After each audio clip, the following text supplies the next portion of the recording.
7:45. I mean, I made pretty decent time to get over here, but like I wanted to get her running before I showed up. Yeah. And so I mean, I didn't kill it. Yeah. I was doing probably like I think I finished off my pace. I finished off at just over 2 miles. So, you know, with the 20-pound weight vest on. Yeah.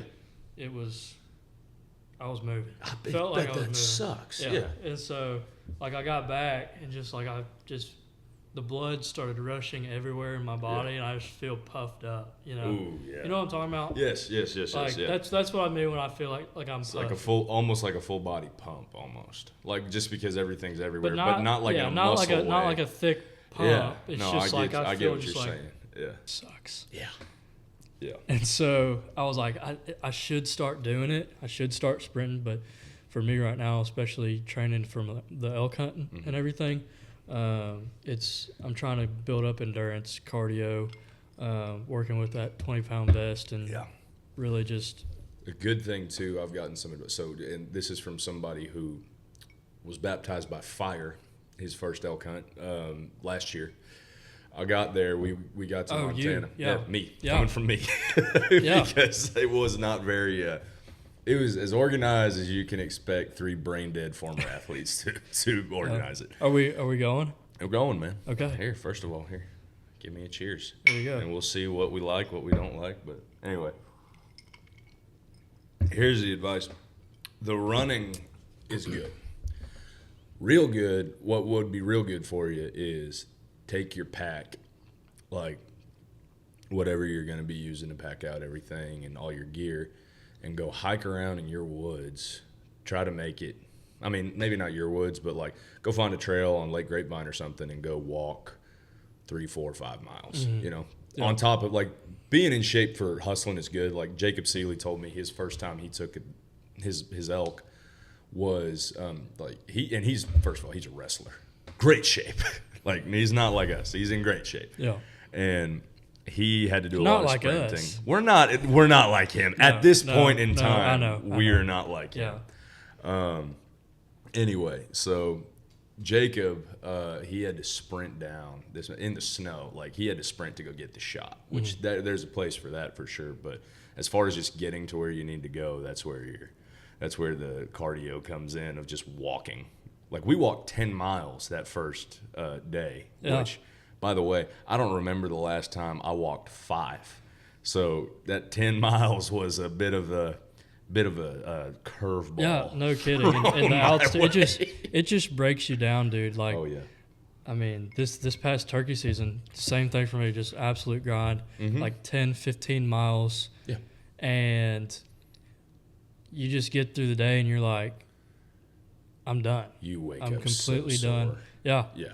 And it'll just beat you down. And that was down here. Mm-hmm. It's even worse up in Montana when you're dealing with were you Montana or Wyoming? We're in Montana. I parked off in Colorado, met Jacob at because you know where I was. I was in Greeley or around that area, which is about an hour south of Wyoming. So it's essentially the Wyoming border. We drove from Greeley to or from Severance, so it's right outside of Greeley, to the spot where we were hunting, which was about an hour outside of Billings. That's a drive. Yeah. And I told you when we stopped it. By the way, the funny thing is, because we're recording, like, I'm going to repeat stories you've heard. You're going to repeat stories I've heard. We're going to have conversations about stuff that I already know about, but why not? Nobody's hearing it. It's fun to reminisce. Exactly. Yeah. And I told you the story about us stopping in the Crow Nation, right? That was fun. Also, I'm going to try to refrain from saying any bad words, but that being said, I will share the actual story of what happened. We're driving. We both need to pull over to take a piss. And Seeley says, dude, there's a gas station casino. I've never seen one of those. I'm like, you know what? I haven't either. Why don't we go take a look? And I pull over, or he pulls over. We were driving his truck at first. And we stop, and we go in the front. Just looks like a really crappy rundown 7-Eleven. And then you go in the back, and there are 10 natives to the reserve, right? The reservation. And not one of them looked like us, which is fine, except for they were all heavily intoxicated at 11 a.m. on, I wouldn't believe it was a Tuesday or something crazy. And he's a cowboy, moo moo, because I was wearing a cowboy hat, and just comes up to, and they kind of just walked up on us. There's 10 of them, and I'm like, you know what? This might be it, but I'll say this. There's nobody I would have rather had next to me unarmed, right? Like, I would have loved for either of us to be armed, but Jacob Seeley might as well be the college wrestler. Yeah, I was like, you know what? He'll be good for a couple, and we ended up leaving very quickly. But yeah, we got back to that campsite where we met Mason, and Mason said, "Dude, you realize that's the murder capital of Montana?" I was like, no. He's like, yeah, our school puts out announcements every year during breaks like, hey, don't stop on the Crow Agency, please. I was like, all right, well, hey, that would have been a good heads up. Yeah, something to probably say, like on your way in, you might pass a gas station. Yeah. And this gas station might have a casino in it. And this casino might have a bunch of guys living on the reservation. Yep. And they might want to pick a fight. And you probably shouldn't, because it's the murder capital of Montana. Yeah. Which, I mean, there's only like 1 million people in Montana. So it's like, that's a significant, for it to be the murder capital. That's crazy. It's not a lot, but it's so big, but there's nobody there. Right. Yeah. You think about it, in Dallas-Fort Worth, there's like 8 million people. Yeah. And there are more people in the DFW than there are in Montana, Wyoming, and Colorado combined. That's nuts. Yeah. That's absolutely nuts. Yeah. But, to circle back, I mean, like, you didn't train for your elk hunt at all. Nope. And I'm sure you were still kind of used to the altitude. Yeah. But you were coming off of it for sure. Then you go up to Montana, no training at all. Nope. You get up there 10 miles a day in the altitude, just freaking raw dogging it, for lack of better words. I mean, that's about what it was like. That's exactly what I'm trying to avoid with this elk hunt. Yeah, I mean, the thing is, it's a lot like football shape. The only way to get into football shape is to play football, right? The only way to get into that shape is go do it, right? Yeah. I mean, that being said, there were a lot of stuff I could have done. I was coming up on my eye surgery too, so I was just proposed and just had a lot going on that I was like, you know what, I'm not going to dedicate all this. I don't have time to dedicate to all this, training for this hunt. Right, we're just going to wing it. Right. And we were hunting timbers. We're not like hunting the plains where you got to run up on them or anything like that. We're just, we're spot stalking and, tracking. And I'm a complete novice. I am still, I would say, a novice hunter. Now, not comparatively speaking to the average human, but to the average hunter, I'm still novice. Well, I acknowledge it. And that's not a bad thing. You started it. Hunting when probably when's the first time you probably went hunting? I went hunting a lot more as a kid, and then football became a priority. Pop used to take you when you were in high school? High school, a little bit in middle school. I stopped in middle school. I love my poppy. He was a little tough to go hunt with in middle school. Yeah. High school came around. Pop is a little tough to go hunting with in general. I have to love you, tell Pop, you but a story from today. We'll get back to that in a second. But I hunted through high school a little bit. College came, and just hunting season primarily falls. Prime hunting season primarily falls during football season. They do not. They overlap. So completely. I did not have time. All of the good seasons. Yeah. I mean, you're talking about you've got for football. You've got summer training that starts late May, early June. Yep. Goes until July, August-ish. Probably mid-August. Yeah. Yeah, and then you've got a little bit of a gap before you start school, right? And then, which we're going through. I mean, if we're talking about high school or are we talking about college? Because either way, both. It doesn't matter. There's a little bit of gap. But high school, you have a little bit of extra time. Yes. You're at home and all that stuff. Yeah. But I'm talking about I'm giving an example you up in Colorado. You get done with summer training and then you go into August. You start classes a couple weeks later. Well, we had fall camp too, which lasts about a month. So that's like the bridge. So we get done with summer training, which is strength and conditioning, right? Sure. The same thing we had in high school. That was about 2 weeks. Mm-hmm. That 2 weeks of fall camp, we called it, is anywhere between 4 to 6 weeks and the only reason I say 4 to 6 was they put some regulations on it midway through me being there. But my first fall camp was 6 weeks, so it went from the last week of July to the last week of August. It was the worst day. Like, and then when is your first official game? First official game is the first weekend of September. Yeah. So you're just right there. No time, no nothing. So you've got your first official game the first weekend of September. Correct. That's dove season. Yep. Okay. At least in Texas, dove season starts same in Colorado. First weekend of September. Okay. Okay. A little earlier, but yeah. So then you get through September. You've got teal season that comes up mid to late September, and then those run through, and then you kind of have a little bit of time in October where it's just kind of a lull. Mm-hmm. You've got whitetail archery that comes up, right? Mm-hmm.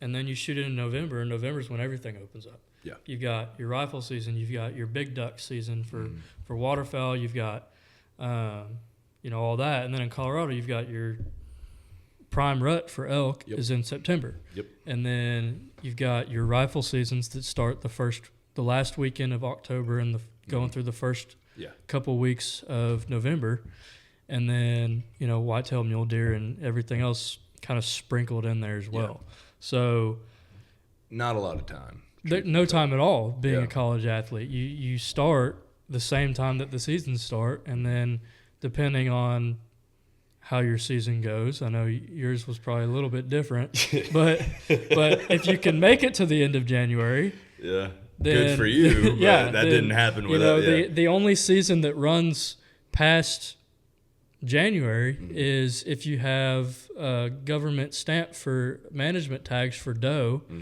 on some property that you have, or if you're hunting snow goose. Yep, and hey, look, that's fun, by the way. I got to do that with a couple buddies. Now, give me your glass. Come here. Man, I have not been on a snow goose hunt take yet, you, but I really look forward to doing it. I've gone speckle belly hunting, and I loved it. Let me get my buddy. That's a story there, too. I'm excited to hear it. Yeah. But yeah, not a lot of time to actually pursue hunting, which is, it is what it is. I enjoyed football. I'm not saying I would have rather hunted. We didn't win a lot of games, but it was a lot of fun. And then even going into spring turkey season and everything else, you're in spring training, right? And just not a lot of time. So the good seasons kind of, like football was a full-time job, and now love it, did my time per se, gave it all I had, it's done. Now I get to pursue hunting a lot more. And getting better, but it's going to take me a while to catch up per se to, I don't know what to say other than like, I'm finally immersing myself a little more in it. It's a lot of fun and I'm enjoying it a lot, but you realize how much you do not know, Right. And the thing that you really got to keep in mind is the only way to really learn is to get out there and to make mistakes. So it is with football too. Hunting is an interesting sport, and one of the reasons why I love it so much is like every year I'm faced with different challenges, and I'm coming off of last season. Oh, this spot didn't work out very well, or based off of weather conditions and different things like that, like. This is what I learned and what I'm going to bring into this next season. So, like, it's really important to just be out in the field. I think I told you this the last time we were hanging out, but it was like I saw this quote somewhere, and it was like, you can either be a good hunter or you can have easy hunts. Yeah. Yeah, and then I remember you saying it was like to have either one, you have to sacrifice the other, because you can't be a good hunter and have easy hunts. You're not going to learn anything. But if you have easy hunts, you're never going to be a good hunter, because you're just showing up to the blind and shooting a buck or catching your limit of ducks. And I mean, neither one of those are bad, but personally for me, just because of how I was raised and hunting and different things like that, like I prefer the hard hunts. I love just getting out there and grinding and going out and scouting and finding new spots and learning about animals and everything about it. It's just intoxicating to me. Yes, absolutely. That's what I've built my life around. And so just to have you as my best friend coming in and really taking that on as your own as well means the world to me, because I'm not going to say that I take all the credit for you can take most of it. I'll give you about 70% of the credit, but there. You still had to find an interest in your own. But it is really cool to kind of be able to introduce that and have such a good reaction. The same with a bunch of my other friends, like Bryson and the gun boys. They always hunted, and Zach did a little bit, and we've gone out with Cade, and just having buddies of mine that really didn't have families that hunted. One of my favorite stories is like, Bryson, his parents asked him one Christmas what he wanted for Christmas, and he was like, "Oh, I think I want a pair of waders." Yeah. And they were like, "What?" Yeah. He's like, "Waders, it's a duck hunt." Yeah. He's like, "Me and Grant go duck hunting. I want a pair of waders." And they were shocked. Yeah.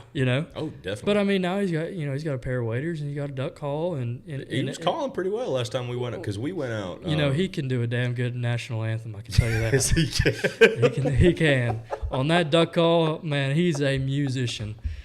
Let me tell you. I forgot about that. Yeah.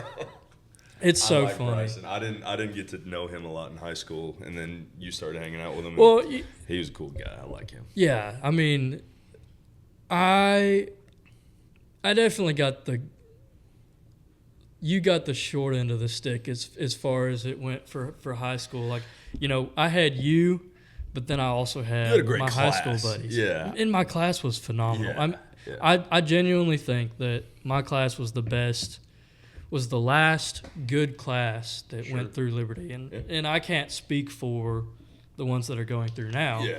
But y'all were tightly knit. Y'all spent time with each other. Mine was cliquey. I showed up. Everybody hated me. It was just kind of, my best friend was you and Coach Mays, and that's just kind of how life was. Hey, Randy Mays is a great friend to have. Randall Mays is a fantastic human being. And look, I mean, everywhere has cliques, that's completely fine.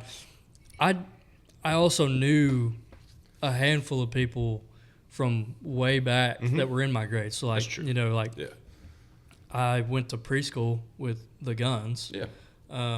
And then definitely. And then like we played soccer with Griffin, and we were all in that same grade, and so it made it a little easier kind of trying to get a friend group. For sure. But I was starting from scratch, which is all right. Like, at the end of the day, a lot of good stuff came of it, and it was fun. But to your defense, your grade sucked. It did suck, dude. I mean, there were 4 people that were cool. Everybody else is just kind of thought they were cool. There were a handful of cool people, and just people, but it was just it really was not a good thing for you. Nah, it's all right, dude. I mean, the thing is, it was fun. Like, it was fine. I don't know how many people are that good at high school, and the ones that are good at high school, I don't know how to say this. Like, a lot of the people that were really good at high school, and I'm not going to name any names, but, I'm sure those kind of people that I'm talking about. Absolutely. That they don't really adjust into actual life after the fact,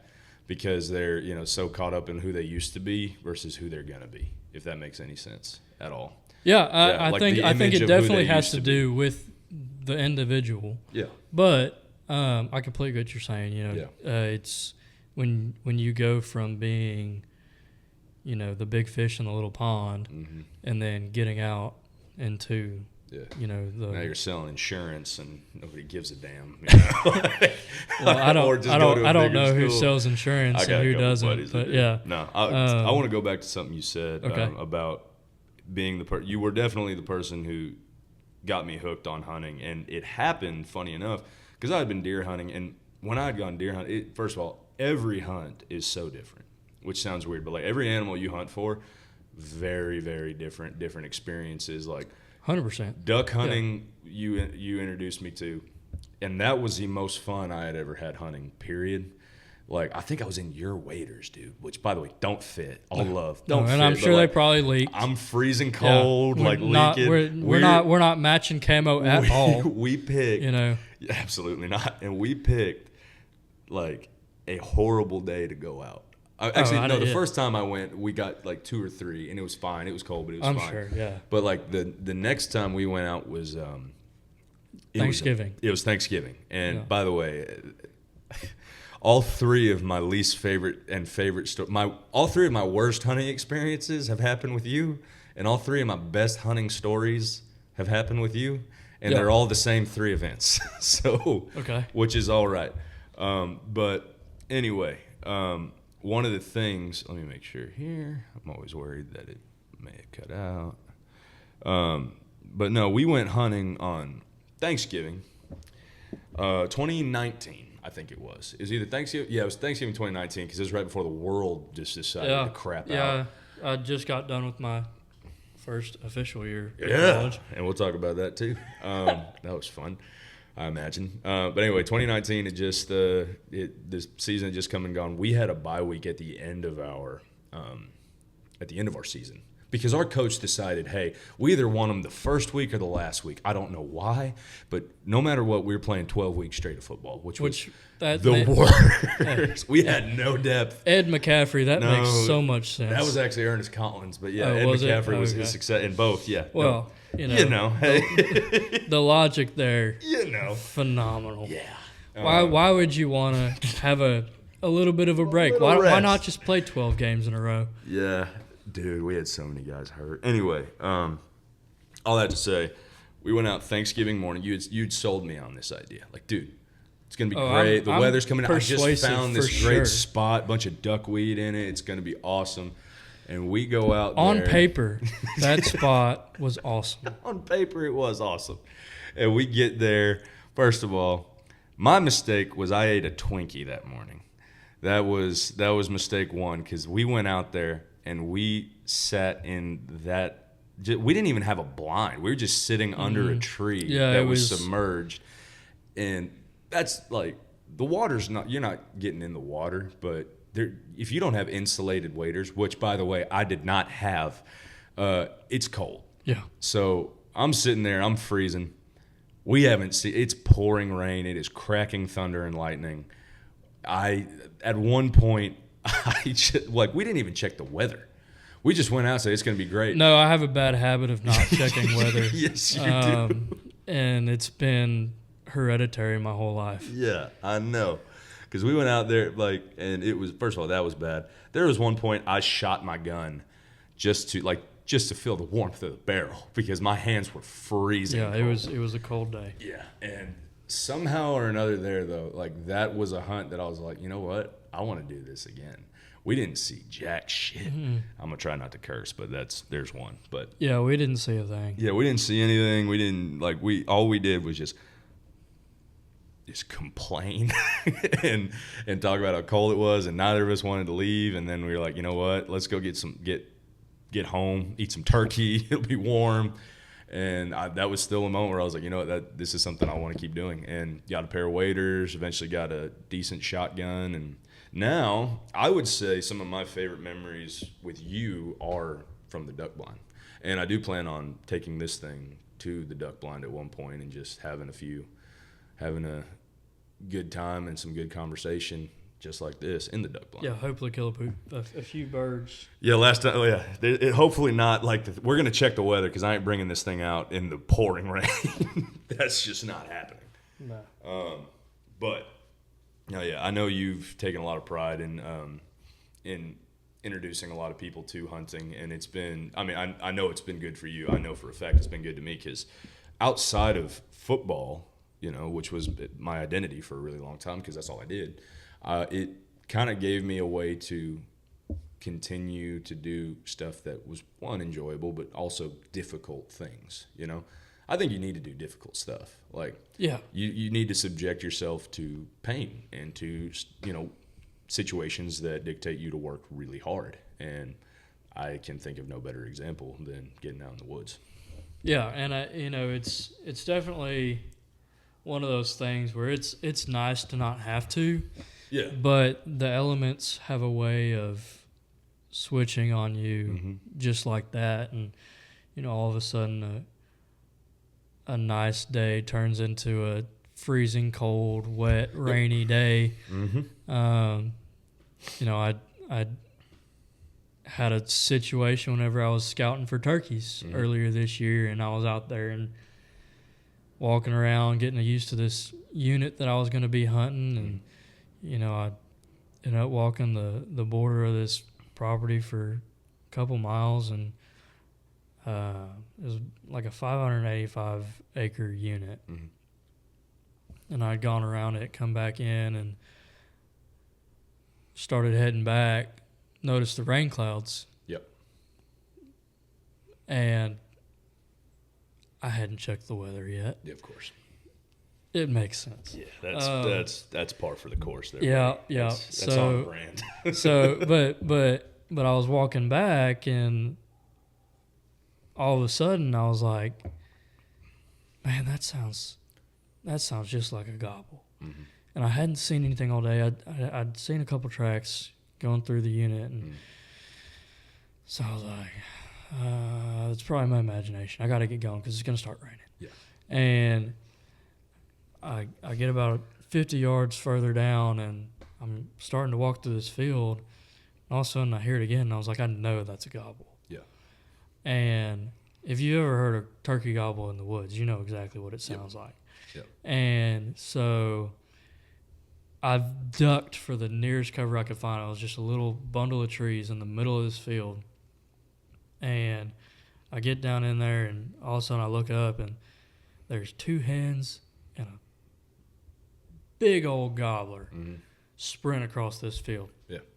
And it had to have been because of the rain, because they were booking it for something. Yeah.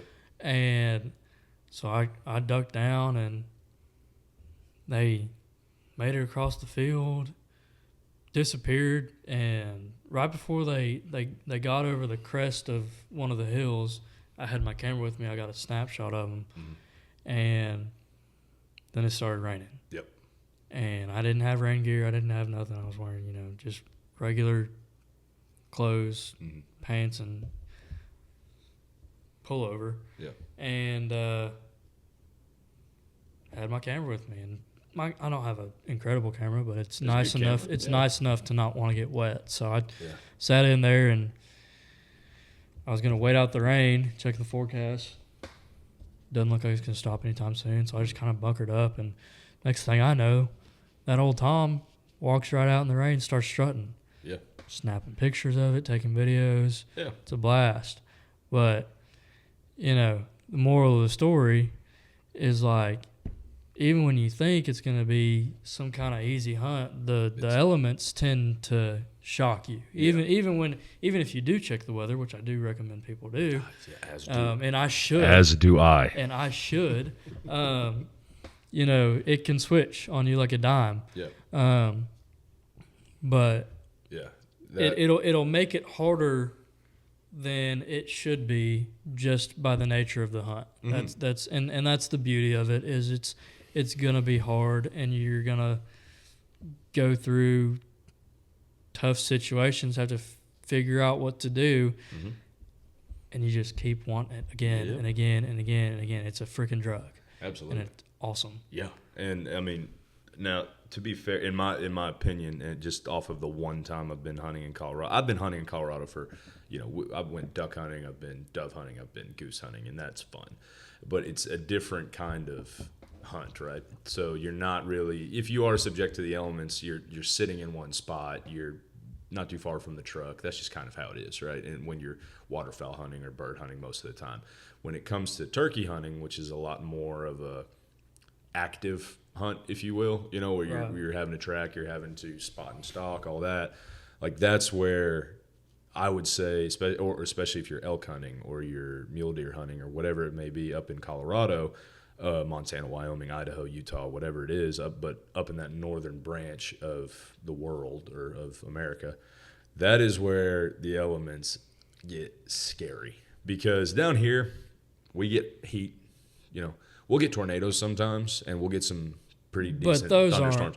But they're few and far between. If they're not in your path, yeah, you're fine.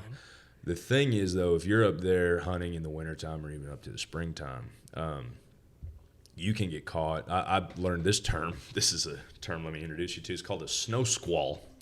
And what that means is it's going to snow about 4 inches in the span of an hour, which is it's just out of nowhere, just blows up. It's not a blizzard, but, stuff like that. If you're out in the woods, you've been hiking 2, 3, 4 miles and, all of a sudden you got to get back to your truck because it's pouring snow and you're not prepared for this at all, or the wind's coming in. That's where you got to be a little that's where I would caution you as you're about to endeavor, because you're going on a lot of hunts this year and more to come. Check the weather, especially when you're up there. Like down here, you can get away with it. Yeah, you may get wet or whatever, but usually it's no harm, no foul. But we had to actually exit our Montana hunt early, which ended up working out for the best anyway. But we had to exit it early because we were about to get snowed in. Right. And we were I showed you the picture, but we were in a tent with a wood-burning stove. And, we could stay warm. It was no problem. But eventually that road that you're trying to take back down the mountain gets icy, and that's when you could slide off and die, Just be careful. Speaking of that, please tell me again and tell the 3 or 4 listeners who happen to tune in, because this is the first one and it's going to be rough. Dad. Yeah, right. Hey, Pop. I got to tell you a story about him in a minute. But anyway, talk about the hunts you're going to do this year. I'd like to hear a little more. I've got on the list. Yeah, I've got a couple that I've got on the list. Mm-hmm. And pretty excited about it, but coming up.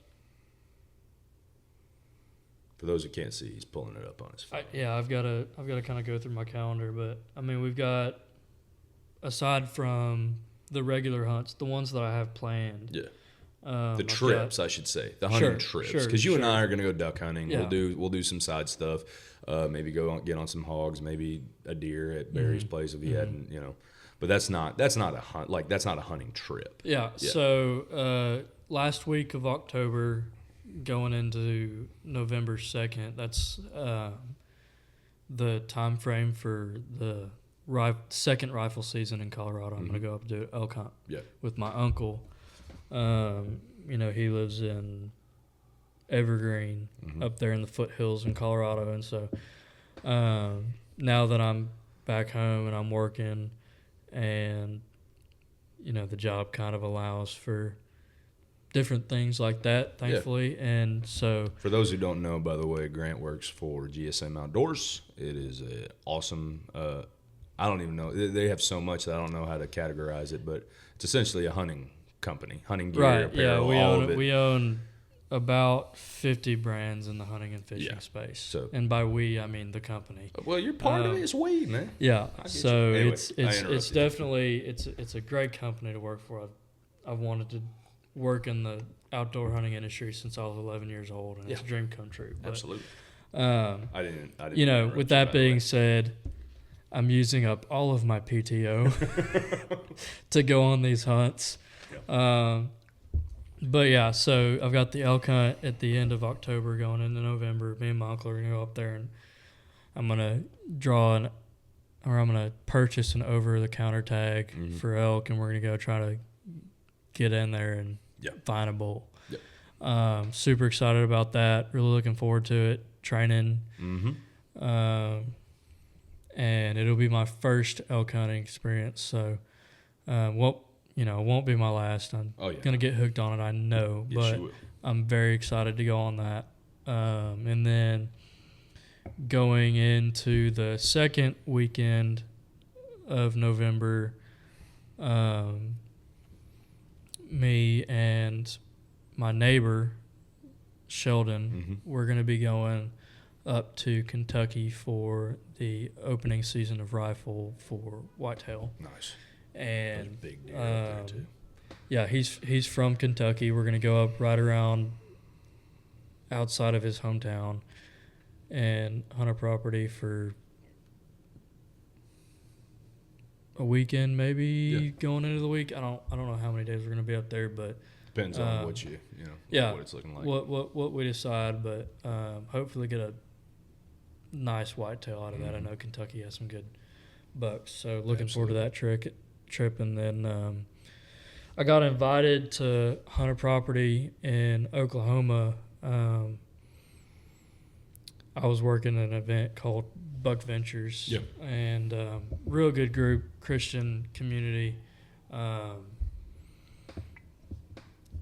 They're great. Yeah. But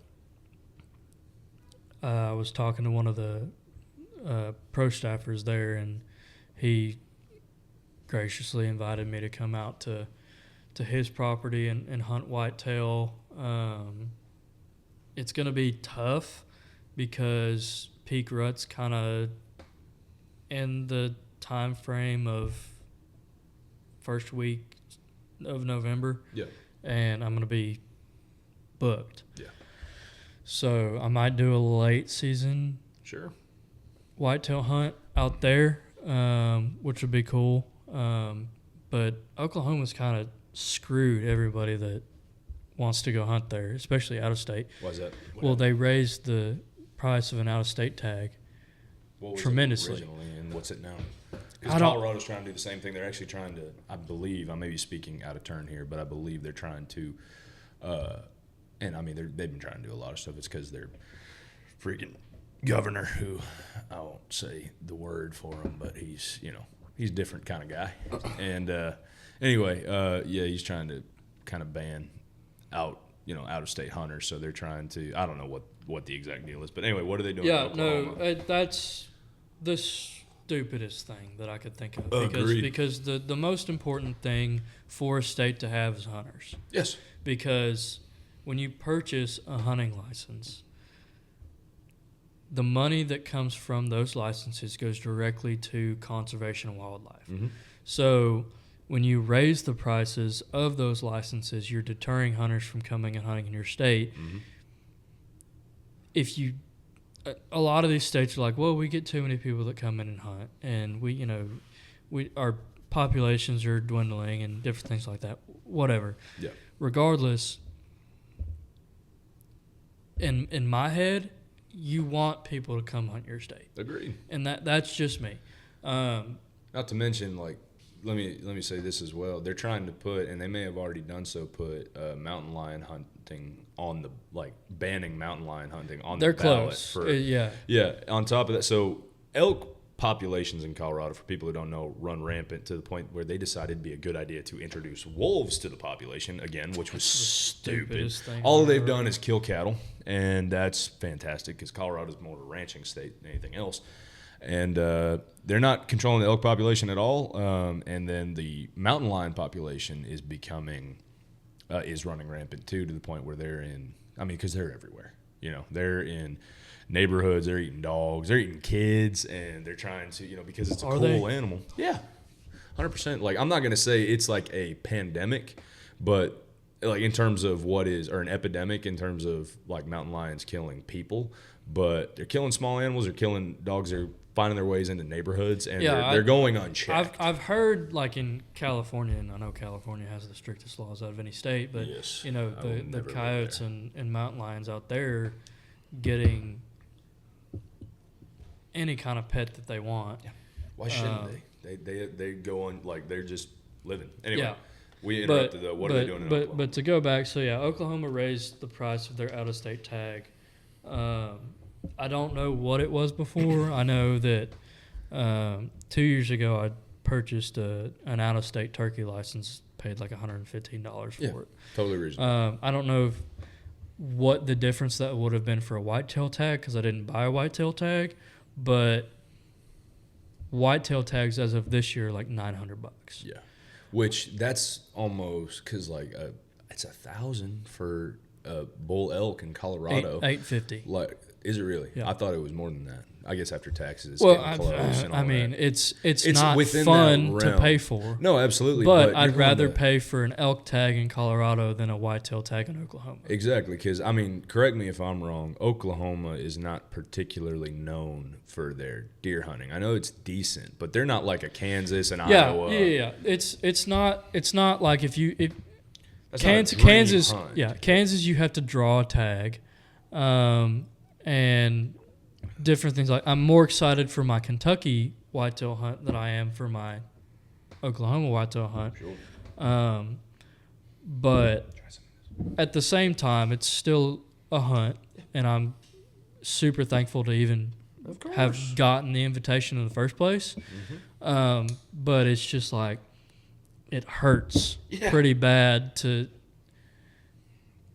have to pay the state of Oklahoma close to $1,000 to go on a whitetail hunt. It's ridiculous. Yeah, I mean, and the thing that bothers me is that the people who are making these decisions are the people who are. I mean, just like our country, the people who are voting on these decisions are the people who are the most uninformed, right? So the people who get to Typically, put in, say, they're not the ones out there actually doing the scouting, the hunting, the prepping, and all of that. They're just kind of basing their decisions off of statistics, and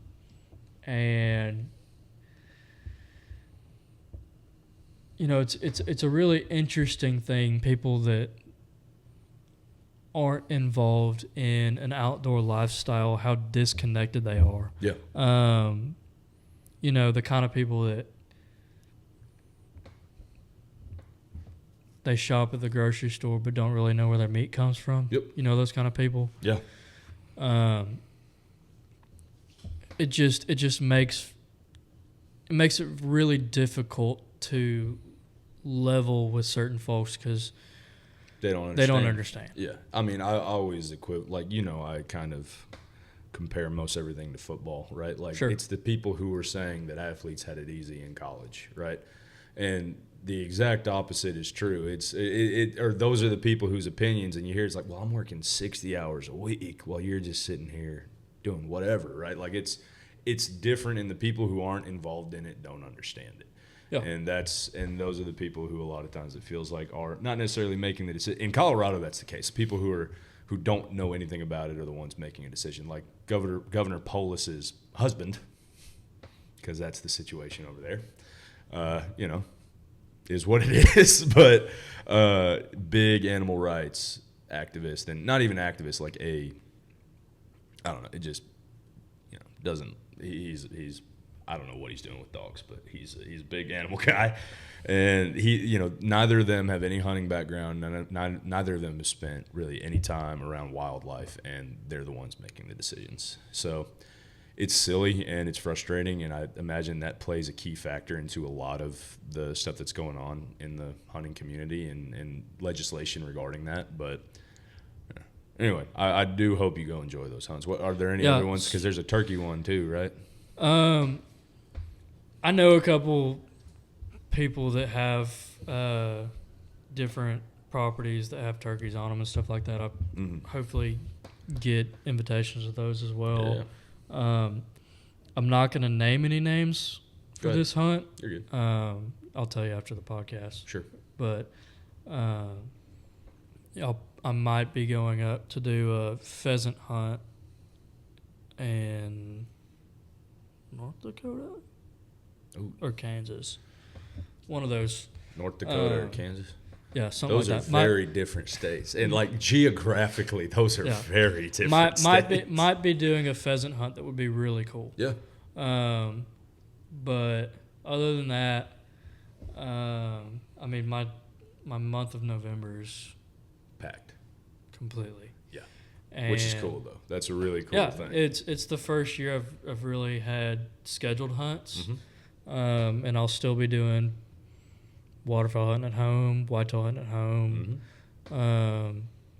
pig, coyotes, whatever. Yeah. But that really, I'm looking nice towards the end of the year. I sure hope so. If it's not, I'm not gonna quit the sport, but I'm gonna try harder next year. Yeah. So I was gonna say you're gonna do the exact opposite of quitting, which is just gonna be going broke, going on these hunts. Absolutely, yeah. It's a disease. I've shared with Hope. The only reason we're getting married is because of the connection she might have for me which is really cool. Yeah. Her. For those who don't know, my fiance's uncle has some property in Loveland, Colorado, which is where we're getting married. And on top of that, we saw a herd of 100+ elk that just kind of strolled through there. His son hunts mule deer on that property. Like, I told Hope I'm bringing a bow to the ceremony. Like, I just, you may now hang on, Yeah, but just press pause on that for real quick. I gotta make a shot. Yeah, hold on one sec. They're right within range. And then the other thing is, the other cool thing is a lot of her family is from Iowa, which, as you know, really nice deer. My boss lives in Iowa. Okay. The deer are huge. It's a corn state. Right. That's all it is. And it's not only the antlers, which are, for the most part, healthy down there. Very big. Yeah. The biggest bodied deer I've ever seen pictures of, I've never seen them in person, but ever seen pictures of in my life have come from Iowa. They got those flanks like a mule deer, dude. They're huge. Like 300-pound bucks. Yeah, that'd be lovely. I would love. So my goal is, want to get an elk or two within the next 2 to 3 years. Want to get a couple elk in the freezer. I want to go mule deer hunt. That one's big for me. And then I got a buddy of mine. You know Jacob. Jacob Seeley. His cousin does guided mountain lion hunts. And that's one, Hop dude, on that train I'm going to, and I'm going to get you on it because his name is Elias. Ran into him at a Whiskey Myers concert at Shine Frontier Days. Yeah. Awesome dude. Just like a awesome dude. So I've made friends with him, and I've told him, like, dude, because that's a hunt I want to take with a bow. Like, I don't know why. I think it's stupid. I know exactly why. I saw Derek Wolf do it, and I'm like, that guy's a badass. And I challenged him to something, and he accepted. And and now I'm like, now I kind of want to be a mini Derek Wolf in this, man. I want to just go and mini. He's like 290 pounds. The guy's giant, but he took a giant lion. Like, dude, that thing was like 260 pounds. Yeah. Like somebody said 220. You look at that thing, it's as big as he is. And he's a defensive lineman in the NFL. Like, it was giant. But I saw him do it with a bow, and I was like, I want to do this. I want to see if I can. So you definitely can. I think I can. Well, if you can, calm your nerves and look death in the eye, and dude, all of that different. I just don't miss. That's the big thing. Don't and if you hit it, don't let it come down on you. It's the same thing with bears. It's like, oh god, it's like you can make the shot, but you only get one. That's true. And even when you do make the shot, they're either going to run one way or the other. Yeah, that's fair. But those are the hunts I really want to accomplish, especially with having family really that's cool going to be hunts. in Colorado. Yeah. Like, I'm going to take advantage of it because why not? I also got some good buddies that are up in Colorado, have some land, overpopulation of elk, so I don't think getting on that's going to be an issue. I've talked to a few of them. But yeah, that's actually one of the questions I was going to ask you. Was in my rapid fire questions. I stole this segment from a buddy of mine who has his own podcast. It's Bows and Bibles for the 4 people that listen to this. Check it out. And when I say 4 people, this is the first one. People may not listen all the way here, but it's going to be fun to do this thing. What is something you want to see more of in the hunting community? Like, I know that's kind of a loaded question. There's a lot to it, but as far as just the hunting culture and community in the country, what do you want to see more of? What do you want to see less of?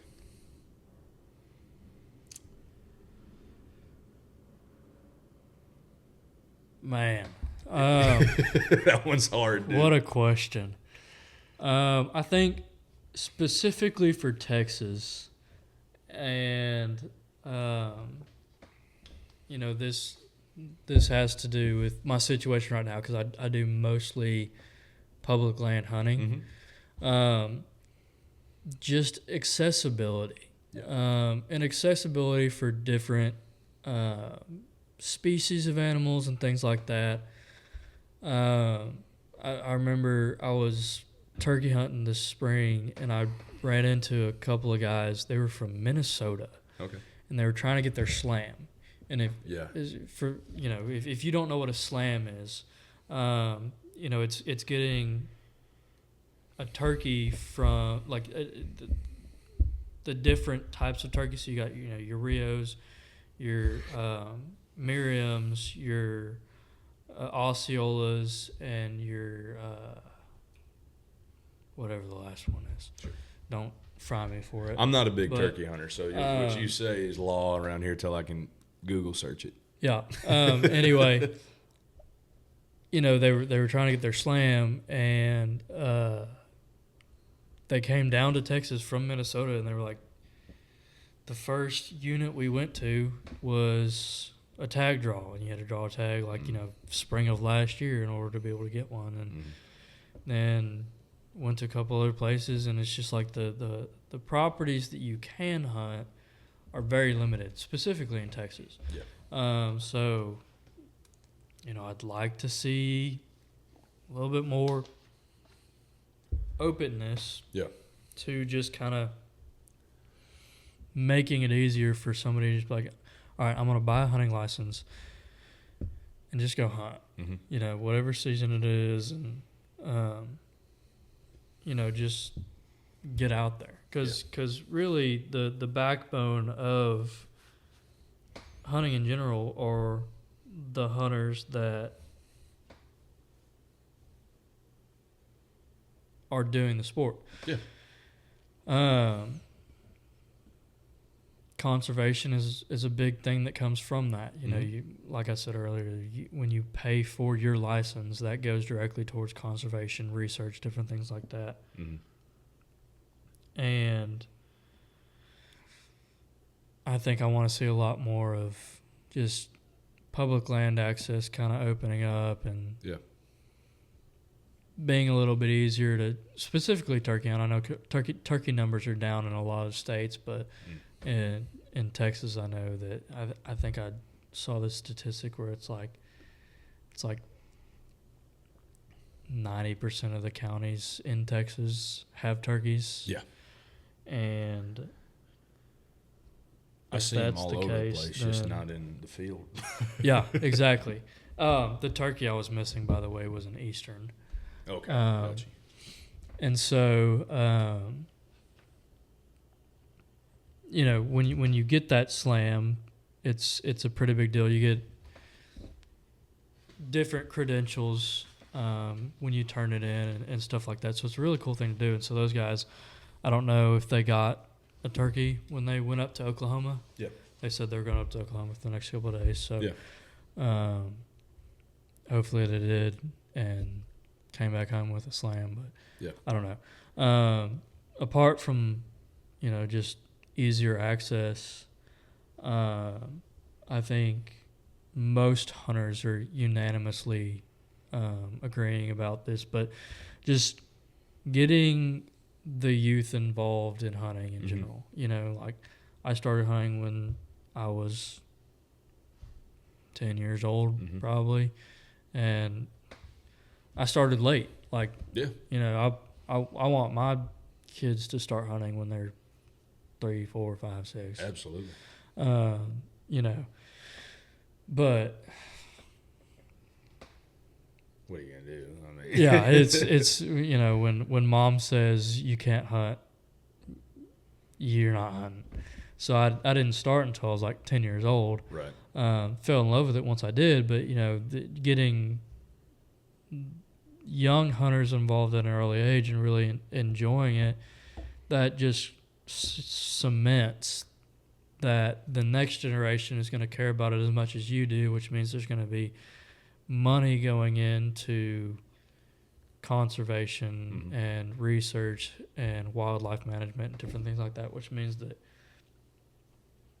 with how much everything's growing and things like that, the animals will continue to have habitat to live in and to thrive in. Yeah. And that's the most important thing. Is just, it's like anything. You want to leave something better the way that you found it. Agreed. Yeah. And so I think that's probably what I want to see the most, especially in hunting, is just introducing more people that respect it as much as I do, and just getting people out there. Yeah, that's a similar answer to the one I kind of thought of. So when I was asked that question, I was on my buddy's podcast. I said I want to see a lot more encouragement to participate and a lot less gatekeeping. Because something that I think a lot of hunters, not the majority, but a lot of the louder ones are guilty of is almost like like belonging to an upper echelon of like, I'm too good for this. Like, you know, if that makes any sense, like not really wanting to encourage other people to participate, but really more just gatekeep of, you know, hey, I'm not going to assist others in their journey like you did with me. You know, I want less people hunting so there's more animals or whatever the reason may be, or just to belong to something that is more exclusive. You know, that's something I've noticed among a lot of people, and it's something I want to see a little bit less of. I don't think that's a major issue, but it was just the first thing I could think of, if I'm being honest. Sure. Because when I was asked that on the spot, I was in the same thing. I was like, God, that's a good question. Yeah, I don't great even know question. how to answer. You talked about getting into, this is a good segue to tell you the story from today. So you talked about getting into hunting when you were 10. I got into hunting and fishing similar time when I started spending more time with my grandfather, right? Sure. So Pop, as you know him. For those who don't know him, Pop is, his name is A.D. Gary.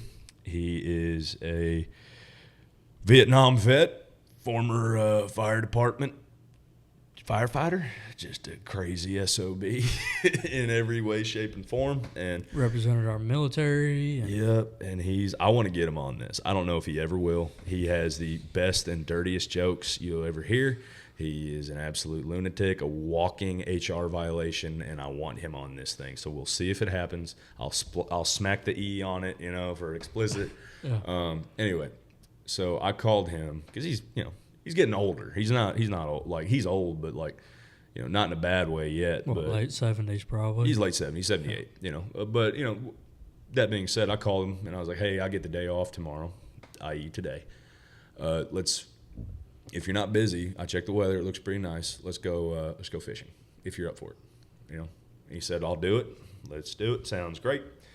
And usually it's hard to get my poppy out fishing because it's always too windy. So hard. It's hard because it's too windy all the time. And to be fair, he lives in Justin, Texas, which there's nothing to block wind anywhere. So it could be a 1 mile an hour wind where we're at, and it's like it feels like 50 where he's at. Right.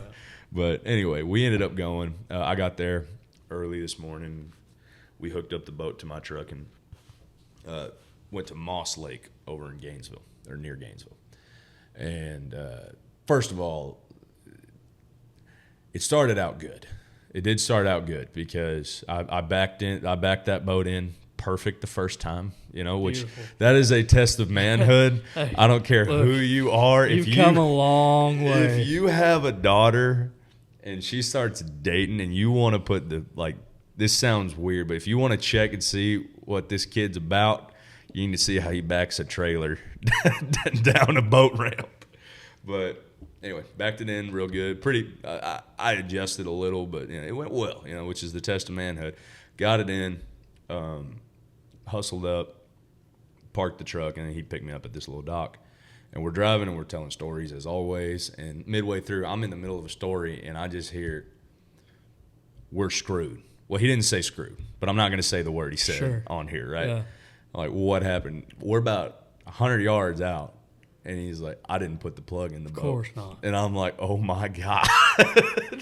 So he turns us around. We're taking on water now. Like, it filled up the back with the batteries, and then you could see the carpet getting real wet and everything. And so he drops me off. I got to go get the boat. Now I'm having to back the trailer down under pressure. Right. No boat on there either. Yeah, ended up getting it in. Limit. I'm on a time crunch. So he didn't drop me off at the dock.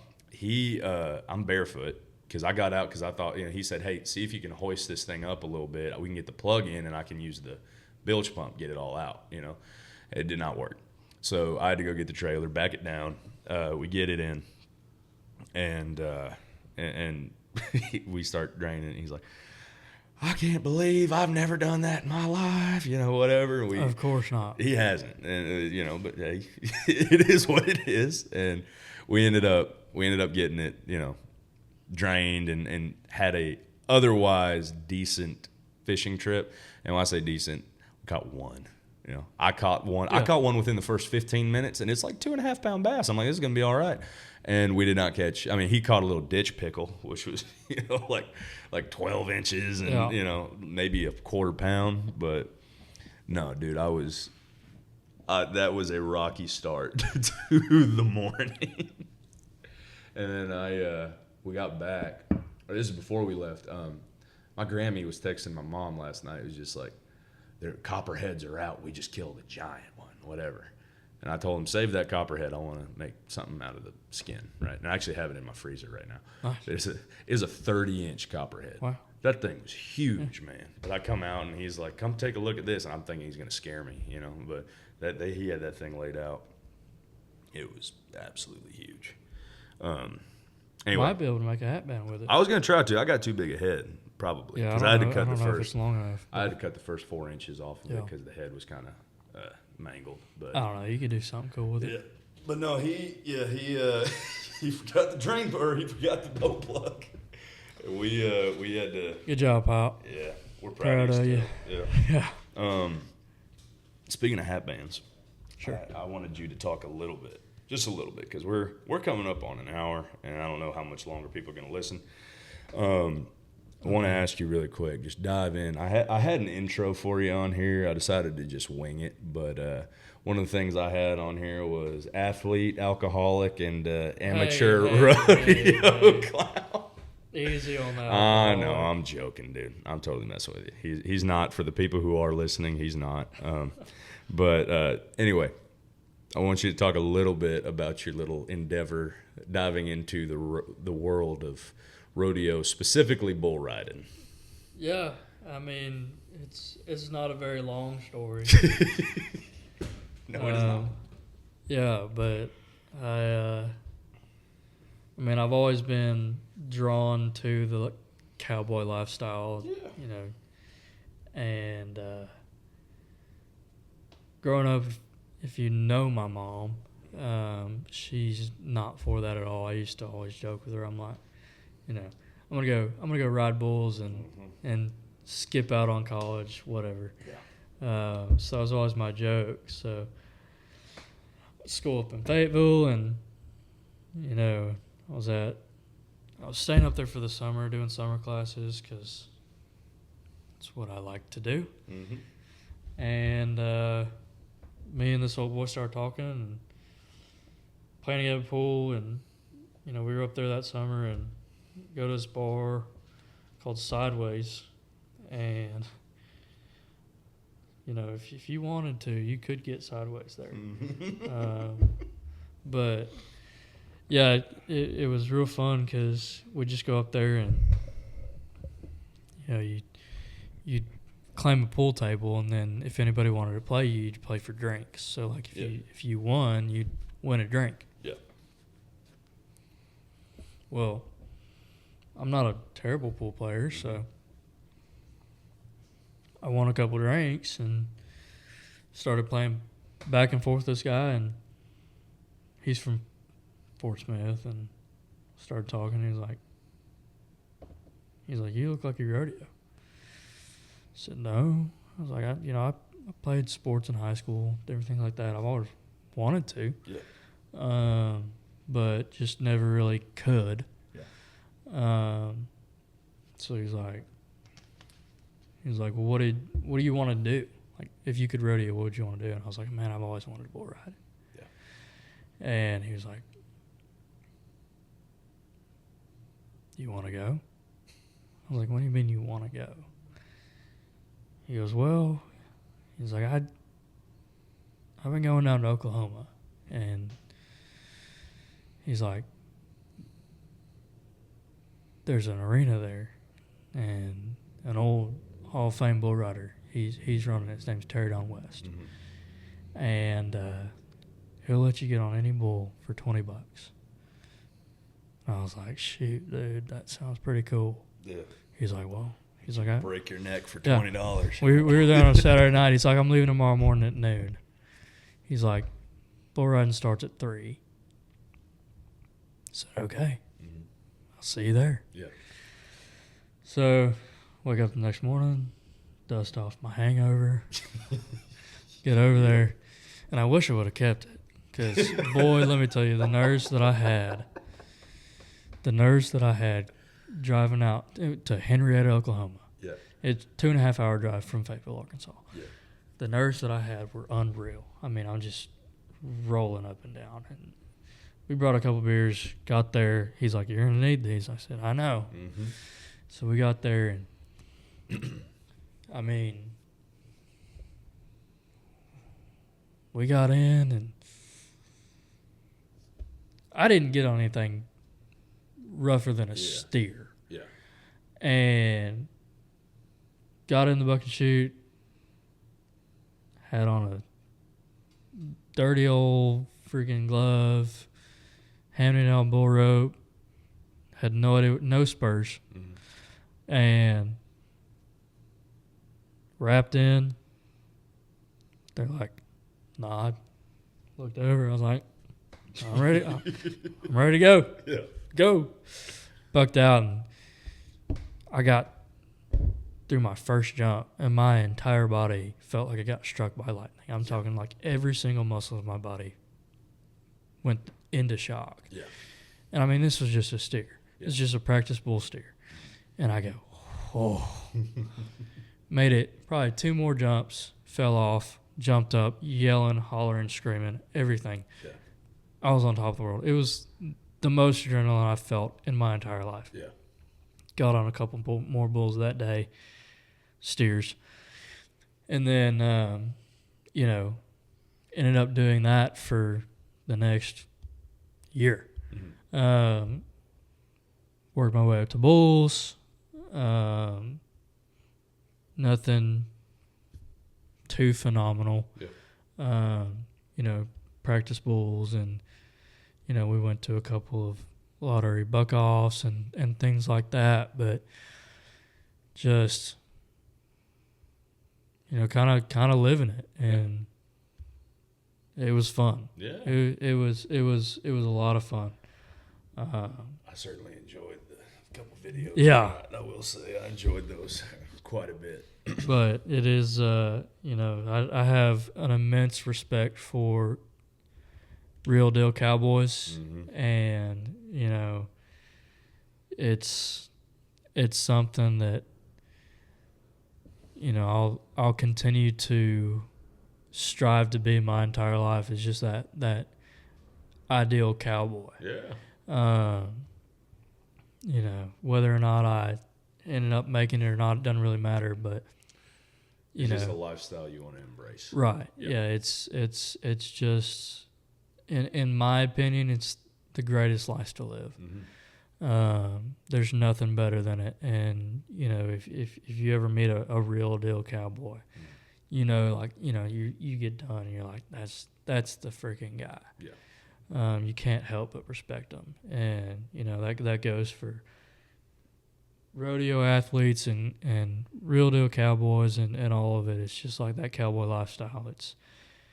It's nothing like anything you've ever seen before. Yeah. And I learned so much from being around Hall of Fame bull riders and cowboys and ranch hands and bullfighters and different things like that. And it's just like about life in general. Yeah, I mean that's how I'll live my life for the rest of my life. Yeah. It's just emulating the different men that I've been around. Yeah, absolutely. That's cool. I always like to hear that, because all I ever got was the videos, and then I got to hear you talk about it a little bit, because that's a sport that you get into young. Like you have to. You have to. Like you started at 21, 22. Was it 21? I was 21, yeah. 21, and you're about 17 years late. No, yeah, I mean, there'd be 14, 15-year-olds in the buck and shoots with us, and I'm like, this kid's gonna die, and he's kicking my ass. No, I mean the little ones. they're the ones that get it. Mm-hmm. They just get on and they stick. Yeah. They're sticky, man. Yeah. And it's super fun. I've been outbucked by plenty of 15-year-olds. That's totally fair. You know, it's cool, and it is a sport. Like it's like anything. You get in it young and you just go for it. But being a cowboy, it's all about try. If you don't have try, you can't be a cowboy. Because it's getting bucked off and getting back on, getting bucked off, getting back on. It doesn't matter. Doesn't matter how hard it is. You just don't quit. Yep. And that's cowboy. Agreed. All right, I got some rapid fire questions to end us off on because we've been talking about an hour and a half, which I mean, par for the course for us, truthfully. Yeah, I mean we could. And we're gonna have probably a dozen more of these. Like this is not the only one. I want people to genuinely. One of the things I want to accomplish with this podcast is people get to know the people that mean a lot to me. So I'll speak on you real quick, just because I never really gave you a proper introduction, but. Grant has been my best friend for the better part of 25 years. We've known each other the entire time. Our moms were friends, and since we were 6 months old, we've been in each other's lives. Yeah. Grant went to the University of Arkansas. He was a member of Sigma Chi, still is. Amateur rodeo clown for a little bit. Avid outdoorsman. Strong Christian man, and my best friend. And one of the things, like I said, I want to do with this is introduce a lot of the people that have poured so much into me and that essentially made me who I am as well. And you are certainly on that list. So I appreciate that. Of course, I appreciate you. And I genuinely mean this. Like, there's nobody in my life I'm more proud of than you. And because I've seen your journey the entire time. Now, not all of that will be shared on recording, but I know you've been through some stuff, and I know that you've come out on top and are crushing it, and I'm immensely proud to call you my friend and brother because, I mean, blood couldn't make us closer. Let's just be honest here. Yeah. Anyway, got some rapid-fire questions for you real quick. We'll end this off. Favorite Bible verse? One comes to mind. What would it be? Philippians 4:13. All right, that's fair. I can do all things through Christ who strengthens me. That's a solid one. Yeah. What is your dream hunt as of right now? Dude, I have so many. I have so many. If you can't choose, give me a top three. I mean, it's gotta be a mountain goat hunt. You want to go mountain goat hunt? Yeah. Oh, okay. It's just that hard, get up, altitude, straight up and down, like that dangerous kind of hunt. Yeah. Yeah. Yeah. That's got to be it. That's like, fair. As a dream hunt. I know, I've got some on the plate that are definitely dream hunts, but, ones that I haven't set up yet, it's definitely mountain goat. Absolutely. That's a good one. I heard Dale Brisby ask this on his podcast, so I'm going to steal it. What is the biggest or baddest animal you could take barehanded? Like it's just you and this thing in a jail cell. That I could take barehanded? Yeah, that you can fight, that you're going to win. And a bull. You going to go the bull? No, I said an bull. Oh, God. Okay, cool. No. I was going to say, man, look, let's be realistic for a second here. Shoot, dude, maybe a raccoon. Fair enough, man. I think I could smoke a kangaroo. Dude. I don't know what it is. Do you? Those things would kick my ass. Hey. Look, it'll get its pound of flesh on the way out, but I'm going to wrestle that thing, man. I'm going to get him in the rear naked choke. Oh, those things are tough. Have you seen those things? Yes, dude. They're going to break my I know. I'll come out of that thing with a fractured orbital and compound broken femur. But hey, and I'll be recording. Yes, you will. From the other side of the wall, I'm Absolutely. sure. Yeah. Here's one that may turn into a story, and you have to share it. At this point. We're this far in. Yeah. The most alcohol you've consumed in one sitting. Oh, my God. We've never drank together like that. No. Which is crazy, but we went to school like 10 hours apart. No, I'll tell this story. So I was up in Fayetteville. It was my first year, and it was the spring of 2020. It's right when everything hit the fan. Right when, yeah. Yeah. So, fit hit the shan, and I'm sorry. Go ahead. That was a good way to put it. yeah, Go on. and all of a sudden, we don't have class anymore. Mm-hmm. We don't know what's going on. Yeah. We have no idea. Yeah. It, for a university to shut down in our lifetime up to that point, all we're thinking is, well, I guess we'll throw a party. Yeah. Why not? Yeah, why not? So I didn't really know what to do. Got back from class, went back to Sigma Chi, and at that point I was still rushing, and so Sigma Chi at the University of Arkansas, you can't drink during your pledgeship. Right. Well, when school gets canceled and nobody knows what's going on, they're like, we don't care what y'all do. Yeah. So we're like, oh. Well, at this point, I've been sober for 4.5 weeks. Yeah. Sober. Yeah. So any tolerance that was once there was gone. has since left the building. So Yeah. I text my buddy Connor Huddo, and I was like, what are we doing tonight? Yeah. He was like, come over to my dorm. So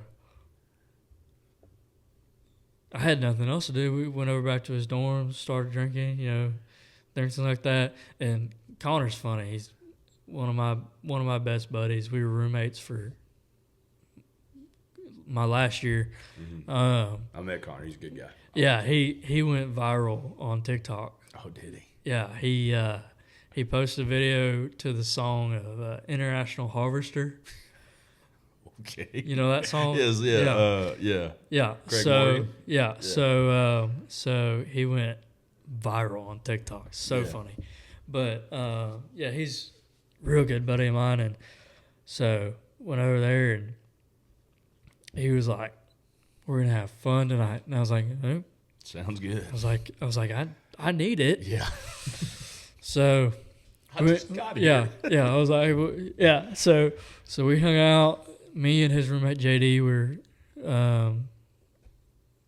all just bullshitting, and we go to Grub's, which is right off of Dixon. It's like the only at that time. I don't know what they're doing now, but at that time it was the only bar you could get into underage. So we went in there, drank like a tower of beer or something like that. Mm-hmm. Just stupid. Yeah. By the time we left Grub's, we were about ready to call it a night, but we weren't. Yeah. So we could have been ready to call it. Like at any point you could have called it a night. So from Dixon Street to Sigma Chi is about a 10-minute walk. Mm. You just go up the bike trail, and once you get to the bridge, take a left, you're there. Mm-hmm. So make it in Sigma Chi, and it's a freaking madhouse. Yeah. Everybody's partying like it's the end of their lives. Nobody knows what's going on. Yeah. Like, I don't have a care in the world. Yeah. I have no care in the world. Next thing I know, it's 4 o'clock in the morning. Everybody has to move out. I have a chainsaw in my hand. Is there any recollection of how this got in your hand? Negative. Okay. I have a chainsaw in my hand, and I am cutting up furniture. Oh my God. Yeah, I'm going room to room, cutting up futons, couches, and I've got a posse behind me just egging me on. Yeah, music's playing. We're having a blast. Yeah, exactly. And next thing I know, I wake up Sunday morning in somebody's room with a couple of my, cohorts. Yeah, a couple of my buddies. We wake up saying, what the hell was last night? Yeah. You know? It's Yeah. like one of those, you're just like,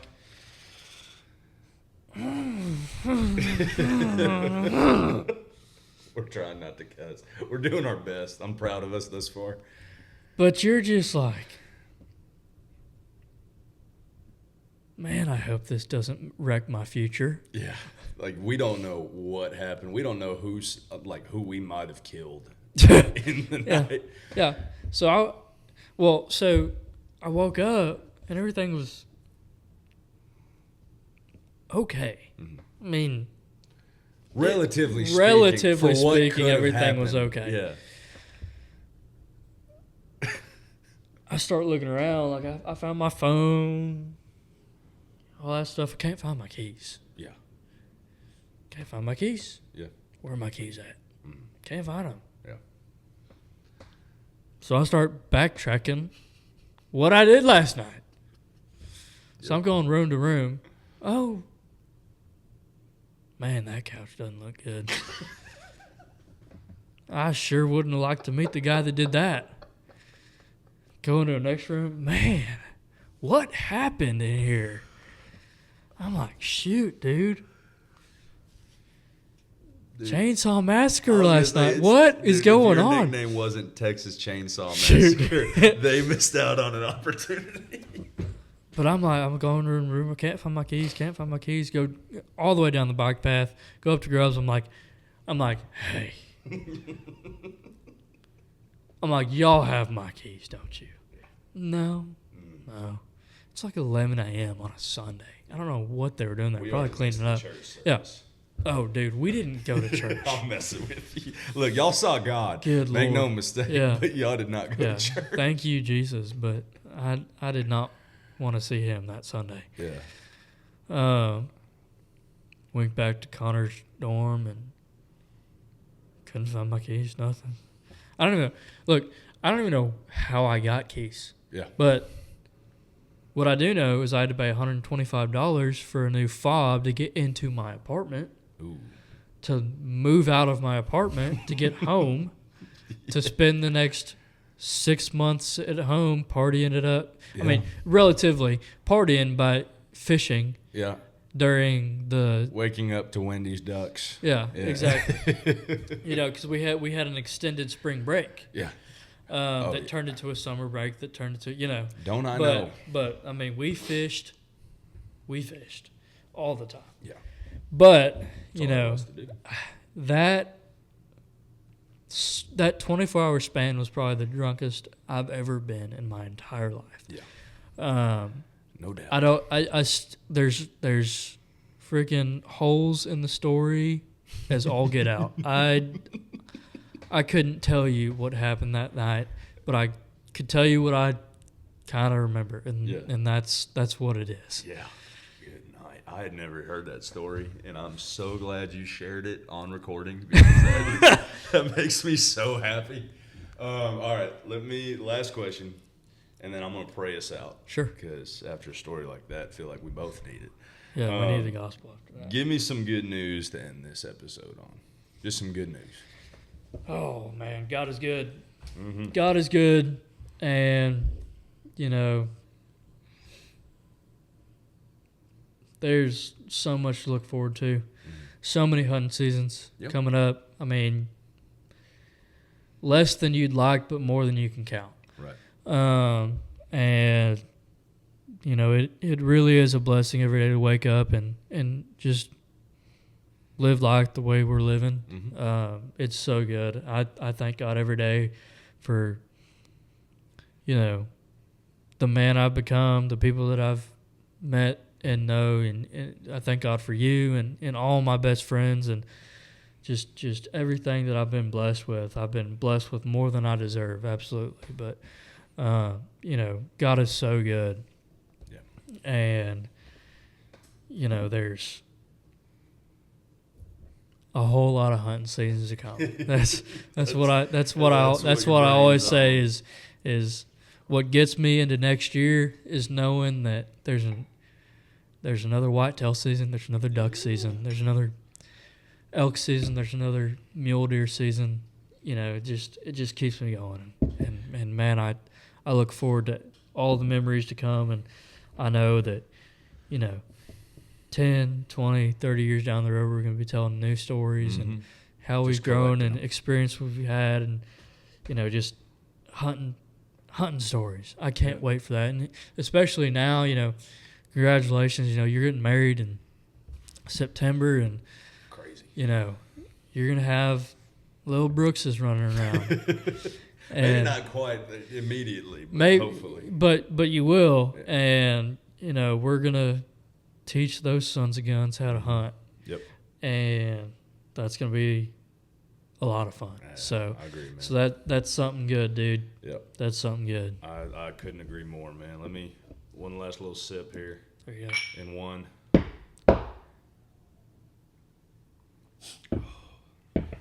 Now let me pray for us. I'm gonna try to end every podcast with a prayer. Dear Father, I just want to thank you for friendship. I want to thank you for a friendship that stands the test of time. Not many people can say that they've been dear friends for a quarter century, and yet here we are. I thank you that we can gather at this table and share stories, share memories, share laughs and good times, and I pray that this encourages other people to be able to participate in the same thing. Lord, I thank you for Grant. Thank you for the man he is. I thank you for the man he's becoming. I thank you for who he is in my life, and I just ask that you continue to work in his life as you've done so far and as you continue to do.